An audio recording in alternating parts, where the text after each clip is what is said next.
The comparison between Oppo K13 turbo versus iQOO Neo 10 दोनों phone ही under 30,000 के आसपास आ जाता है भाई। लेकिन इन दोनों फोनों में से आखिर कौन सा फोन बेस्ट है और कौन सा फोन आपके लिए अच्छा है, दोनों फोनों में फीचर क्या क्या मिलता है, प्राइस के हिसाब से कौन सा फोन बेस्ट है और प्राइस का कितना डिफरेंस है, चलिए देखते हैं। पहले बात करते हैं डिस्प्ले क्वालिटी की। ओप्पो K13 टर्बो में 6.8 इंच का एमोलेड डिस्प्ले दिया गया है जो कि 120 हर्ट्ज के रिफ्रेश रेट के साथ आता है। iQOO Neo 10 में 6.78 इंच का एमोलेड डिस्प्ले मिलता है जो कि 144 हर्ट्ज के रिफ्रेश रेट के साथ आता है। Display resolution 1280x2800 pixel Oppo K13 turbo में, 1260 x 2800 पिक्सल iQOO Neo 10 में। डिस्प्ले डेंसिटी 453 ppi दोनों में ही है। 1600 निट्स का pick brightness Oppo K13 turbo में, 4400 निट्स का पिक ब्राइटनेस iQOO Neo 10 में। तो डिस्प्ले के मामले में थोड़ा ज्यादा बेटर है iQOO Neo 10। चलिए दोस्तों बात करते हैं कैमरा की। ओप्पो K13 टर्बो में बैक में आपको डुअल कैमरा सेटअप मिलता है जो कि मेन कैमरा आता है 50 मेगापिक्सल का PDF कैमरा और 2 मेगापिक्सल का देव। दूसरी तरफ iQOO Neo 10 में भी आपको बैक में डुअल कैमरा सेटअप मिलता है जो कि मेन कैमरा आता है 50 मेगापिक्सल का OIS कैमरा और 8 मेगापिक्सल का अल्ट्रा वाइड। अगर बात करता हूँ सेल्फी की, 16 मेगापिक्सल का सेल्फी आपको ओप्पो में दिया गया है, 32 मेगापिक्सल का सेल्फी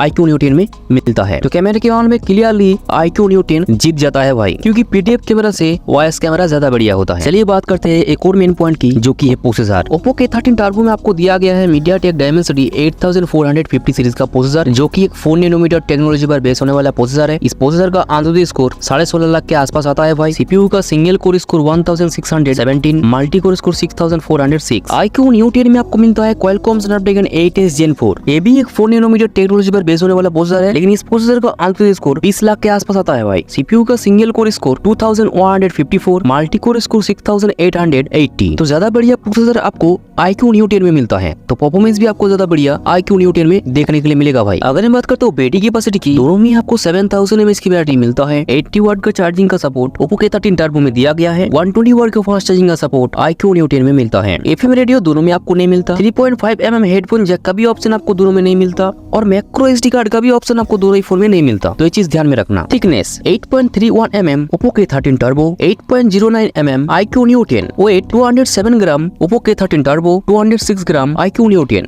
बाकी दोनों फोन ही Android 15 के साथ आ जाता है भाई। वाटर डस्ट रेजिस्टेंट के मामले में IP69 ओप्पो K13 टर्बो में दिया गया है, IP65 iQOO Neo 10 में मिलता है। तो Oppo K13 turbo water proof है भाई, iQOO Neo 10 वाटर प्रूफ नहीं है। Storage type UFS 3.1 Oppo K13 turbo में, UFS 4.1 iQOO Neo 10 में। Internal storage 12GB RAM 512GB Oppo K13 turbo में, 16GB RAM plus 512GB iQOO Neo 10 में। तो ज्यादा बढ़िया स्टोरेज आपको iQOO Neo 10 में मिलता है। तो लगभग दोनों ही फोन के मेन फीचर के बारे में बात हमने कर लिया दोस्तों। चलिए देखते हैं दोनों फोन का प्राइस का कितना डिफरेंस है। ओप्पो K13 टर्बो 27,999 का आता है, यानी लगभग 28,000। दूसरी तरफ iQOO Neo 10 31,998 का आता है, यानी लगभग 32,000। तो ओप्पो K13 टर्बो 4000 सस्ता आता है। आपका क्वेश्चन सीधा होगा, भाई साहब 30,000 के आसपास आने वाले इन दोनों फोनों में से कौन सा फोन बेस्ट है? देखिए डिस्प्ले, कैमरा, प्रोसेसर, तीनों चीजों में iQOO Neo 10 ज्यादा बढ़िया है और यही 3 चीज फोन का जान होता है जिसके लिए लोग खरीदते हैं फोन को। कुछ घोचू लोग बोलेंगे ओप्पो K13 टर्बो भाई साहब यूनिक फोन है, भाई यूनिक फोन है। आप यूनिकनेस का क्या करोगे अगर आपको जो चाहिए वो ही आपको ना मिले? ओप्पो K13 टर्बो में कैमरा में भाई साहब कॉम्प्रोमाइज किया गया है, तो ओप्पो K13 टर्बो यूनिक तो है लेकिन वैल्यू फॉर मनी नहीं है। मेरे हिसाब से iQOO Neo 10 आपके लिए एक बेस्ट ऑप्शन हो सकता है। वैसे आपके हिसाब से कौन सा फोन बेस्ट है हमें कमेंट करके बता सकते हैं। चलिए दोस्तों मैं मिलता हूँ आपसे एक और धमाकेदार वीडियो के साथ, तब तक के लिए बाय बाय।